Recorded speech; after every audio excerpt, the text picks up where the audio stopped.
सतनाम के जाप से ये बाजे अनहद नाद, तोबा पुरुष कबीर की ये छूटे सभी उपाद। अब उपाद माने ये बेमतलब की बकवादें जो आप कर रहे हो, ये करण की कोनी। जैसे किसी पंथ में आपने देखा 4 क्रिया बताते हैं, ये सतपाल जी उसका अंसा देश वाले उसका भाई बाल योगेश्वर कहें, जिसको प्रेम नाम है उसका, ये क्या बताते हैं? 4 क्रिया बताते हैं। अकल देखो इनकी। कान बंद कर लो, अंदर की आवाज सुनो, आंखें बंद कर लो, अब आंख आप दाब लो थोड़ी देर, एकदम चमक सी होगी अंदर, यो प्रकाश, ये भगवान का रूप। फिर तालू पर जीभ लगा लो, मुंह जीभ उल्टा करके तालू पर लगा लो, अमृत क्रिया होगी। इस शरीर में एक काल व्यवस्था ही आपको महसूस होगी। और फिर वो नाम क्या देते हैं? हंसो हंसो। अब उल्टा कर लो, सोम हो गया, तुम सीधा ही कर लो ना, हंसो हंसो की क्या जरूरत रहेगी फिर। और फिर उसके 2 भाग कर लो, 100 बाहर हम अंदर। मोटरसाइकिल में बीच तक तोड़ो और 2 भाग कर लो, इसको इधर चलाओ, इसको इधर। और जिन महापुरुषों को भगवान मिले उन्होंने क्या क्या बताया? ये 2 अक्षर का मंत्र है। अरे सोम शब्द के देने का अधिकारी भी नहीं है। वेद में लिखा है, ऋग्वेद मंडल नंबर 9 सूक्त 95 के मंत्र 1 में लिखा है कि परमात्मा जब 2 में भी लिखा है, 1 2 में दोनों में, परमात्मा स्वयं आते हैं, कवि की तरह आचरण करते हैं, अपने मुख कमल से वाणी बोलते हैं, और वो यानी एक विशेष गूढ़ मंत्रों का आविष्कार करते हैं। अच्छा ज्ञान जो सही गूढ़ मंत्रों को बताते हैं, आविष्कार करते हैं, यानी नए ढंग से बताते हैं जो पहले ना हो। और परमात्मा भी कहते हैं, सो हम शब्द हम जग में लाए, सार शब्द हम गुप्त छुपाए। ये जो सोहम मंत्र है हम लाए हैं, किसी शास्त्र में सोहम नहीं है। हंसो को उल्टा करने का क्या, तो हंस तो जीव होता है, और सोहम मंत्र है। गरीबदास जी ने लिखा है, दम सुदम को सोहद ले, ओ हम सोहम सारे, उल्टा गोता मारिए परले पार दीदारे। दम सुदम, दम श्वास, उश्वास को सोध ले। और ये 2 अक्षर का मंत्र जो दास ने भी बोला है, ये है वो सार मंत्र। नानक साहिब जी की भाई बाला वाली जन्म साखी में आपको बहुत बार दिखा है, नानक साहब ये जाप करते थे। धर्मदास जी के विषय में आपको बता दिया, 2 अक्षर का मंत्र सतनाम वही परमात्मा ने उनको दिया था। दादू साहिब जी को परमात्मा मिले, उनको यही नाम दिया था। नामदेव जी को परमात्मा मिले, उनको यही नाम दिया था। नामा छिपा ओम तारी, पीछे सोहम भेद बिचारी, सार शब्द पाया जद लोई, आवागमन बहुर ना हुई। अकेले सतनाम से भी पार नहीं होगा, 2 अक्षर के मंत्र से भी। ये सार नाम जरूरी है। जैसे हम हैंडपंप लगाते हैं, हमारा उद्देश्य जल प्राप्ति करना, और जल प्राप्ति के लिए जो साधन है बोकी और पाइप, ये हमारे पूज्य नहीं है, ये इंस्ट्रूमेंट है उस जल को पाने के लिए।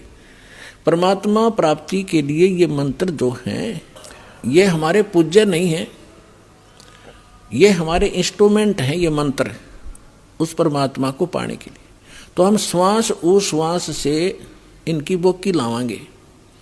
और बोकी का काम है, जहां जल है वहां तक पाइप पहुंचा दी, जल नहीं मिला, पहुंच गई अवश्य, लेकिन उसके बाद फिर हैंडपंप नारी मशीन लगानी पड़ती है, और उसकी भी क्रिया करनी पड़ती है, तब वो जल निकलेगा। तो सतनाम तो समझ लो बोकी और पाइप है, और सारना वो हैंडपंप है, मशीन ऊपर की, और फिर उसकी क्रिया करेंगे जब वो जो वस्तु निकलेगी वो है जो हमारा उपास्य है। तो इस मंत्र सतनाम आपको मिल गया, सारनाम मिला नहीं तो भी पार नहीं हो पाओगे। लेकिन बात बहुत लवा लागी, इस सतनाम लेकर भी आपकी मृत्यु होगी, डरना नहीं किसी कारण से। और मृत्यु जब होगी आपका, क्योंकि आप दृढ़ नहीं हो पाते। प्रथम बार भगवान सुना, प्रथम बार ये ज्ञान सुना, प्रथम बार ये नाम सुना, हम तो उसमें रंग रहे हरे कृष्ण हरे राधे श्याम जय गणेश देव, हमने वो अच्छे लगते हैं। और इस मंत्र को प्राप्त होकर भी हमारी आत्मा दृढ़ नहीं होती, और जब तक आप हर तरह से दृढ़ नहीं होगे तो नाम खंडित बन जाता है, और उसमें काल का दाव लग सकता है जिसमें आपका नाम खंडित हो और आपकी मृत्यु का संयोग सद गया हो। अगर नाम सही है तो आपका जीवन एक्सटेंड करेगा, मृत्यु नहीं होगी। फिर भी सतनाम प्राप्त प्राणी ने खूब जाप कर लिया, मृत्यु होगी, तुरंत मनुष्य जीवन मिलेगा, और 2-3 वर्ष के बाद उसको यही नाम बचपन से शुरू होगा और सार नाम मिलेगा और पार हो जाएगा। असंग जन्म हो गया अपना भटकता ने। अपने आत्मा सौभाग्य उन प्राणियों का जो अपने केवल रोग के लिए ही यहाँ आते कटवाने के लिए। अब रोग तो भगवान के आगे कुछ है ही वस्तु नहीं, 2 मिनट में ठीक करेंगे सारे संसार के रचनहार 1 मिनट में। जब गोरखनाथ जैसे मुर्दे जिंदा कर सकते हैं, ये क्या नहीं कर सकता, एक सोचने की बात है। ये समझ सकती है, 1 सेकंड में सब कुछ कर सकता है, लेकिन हमारा विश्वास दृढ़ नहीं होता। फिर भी जैसे यहाँ नाम लिया, आपको भक्तों से सुनते हो, मुझे ये लाभ हुआ, मुझे ये लाभ हुआ, मुझे ये ठीक हो गया, तो उस आत्मा का दृढ़ विश्वास होता है जो केवल रोग निवारण के लिए आए हैं, संकट निवारण के लिए। उन्होंने मंत्र लिया और उसका खूब जाप करेंगे। यहाँ से जाते ही क्या होगा, काल के दूत चारों तरफ से भेज दिए जाएंगे। वहाँ क्या रखा है, चल तुझे वहाँ झाड़ा लगवाते हैं, वहाँ क्या रखा, वो बड़े संत वहाँ ले चलते हैं। तो पुण्यात्माओं, इस कारण से वो नाम खंडित होने से वो मृत्यु को प्राप्त हो जाता है जो यहाँ आया था, नाम खंडित होने से। अब फिर भी उसको इतना लाभ मिलेगा, क्योंकि वहाँ तो लाभ होना नहीं था, वो तो नाश कर दिया, उसके भक्ति बदनाश कर दी और आगे कुछ मिलना ही नहीं था, वहाँ धक्के खा ही रहे थे हम। फिर भी उस प्राणी को इतना लाभ होगा, उसको तो मालूम नहीं ना, उसके साथ आने वालों को इतना ज्ञान, वो भी नहीं सोचेंगे यूँ मर गया हम जावाएं को नहीं, वहाँ पर इसकी मृत्यु होगी, लेकिन वो ना आओ, लेकिन उसके लिए कल्याण हो गया उसका। उसने नाम ले लिया, मृत्यु होगी, या मृत्यु तो वह एक्सीडेंट में हो जाए जब के कर ले, तो तुरंत मनुष्य जीवन मिलेगा उस प्राणी को जो पहला मंत्र भी प्राप्त कर लिया, और 10-20 मंत्र भी उसने जाप कर लिए, मनुष्य जीवन गारंटीड है। और मनुष्य जीवन मिल गया तो फिर यहाँ आएगा, भक्ति बीज बू गया उसके अंदर, और उस अगले जन्म में पार हो जाएगा। ये तो असंग जन्म हो गया, मरते और जन्म त्याने। तो पुण्यात्माओं, दृढ़ रहोगे तो रोग भी कटेगा, ऐसा जीवन में मोक्ष होगा। और कारण यह है कि अभी हमारी संख्या कम है, काल से प्रेरित, अज्ञान से प्रेरित जनता घनी है, वो आपके नामों को खंडित करवाए बिना छोड़ती नहीं। लेकिन फिर भी दास की कोशिश है कि ज्ञान इतना दृढ़ कर दूं आपको कि डगमग ना हो सको, तो जल्दी काम बन जाएगा।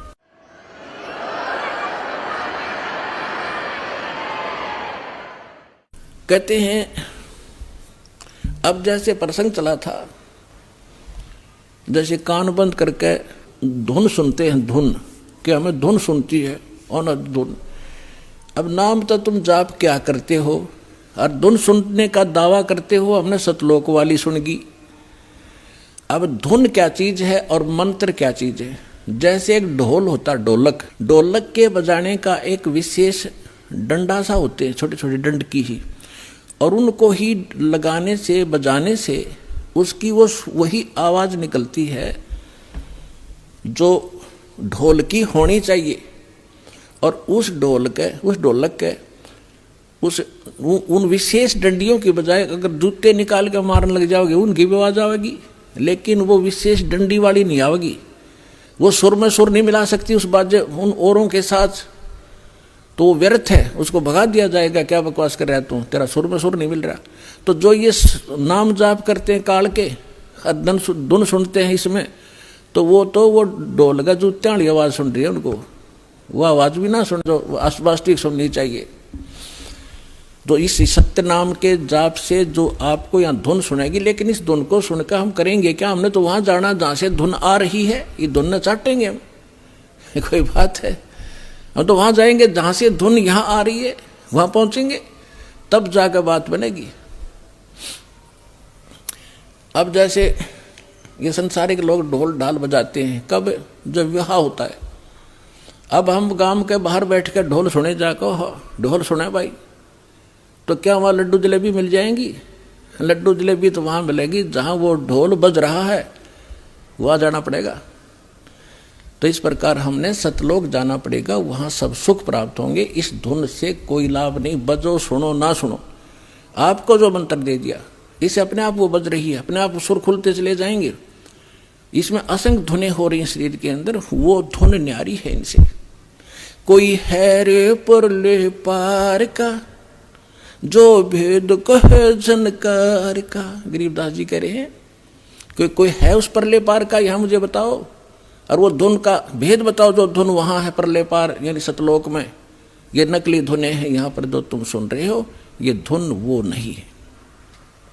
गरीबदास जी क्या कहते हैं, कोई है रे परले पार का, जो भेद कहे झनकार का। कोई है रे परले पार का, परले पार यानी सतलोक में कोई गया हुआ वापस आया हुआ हो तो बताओ मुझे।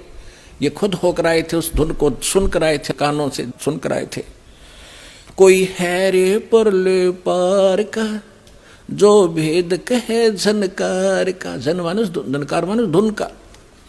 वारही गोरख वारही दत्त, वारही धरु प्रहलाद अर्थ। ये तुम्हारे गोरख भी इधर ही वारवन उरली साइड। वारही गोरख वारही दत्त, दत्त मान दत्तात्रेय जी, और ध्रुव और प्रहलाद ये सभी इधर ही हैं, काल के ही जाल में हैं। वारही गोरख वारही दत्त, वारही ध्रुव प्रहलाद अर्थ। वारही सुखदेव वारही व्यास, वारही पाराशर प्रकाश। वारही दुर्वासा दरवेश, वारही नारद सारद शेष। वारही भर्तरी गोपी चंद, वारही सनक सनंदन बंद। वारही ब्रह्मा वारही इंद्र, वारही संस कला गोविंद। वारही शिव शंकर जो संभ, वारही धर्मराय अर्भ आरंभ। वारही धर्मराय धर धीर, परम धाम पहुँचे हे कबीर। रग यजुषाम अथर वेद, परम धाम नीलय हा भेद।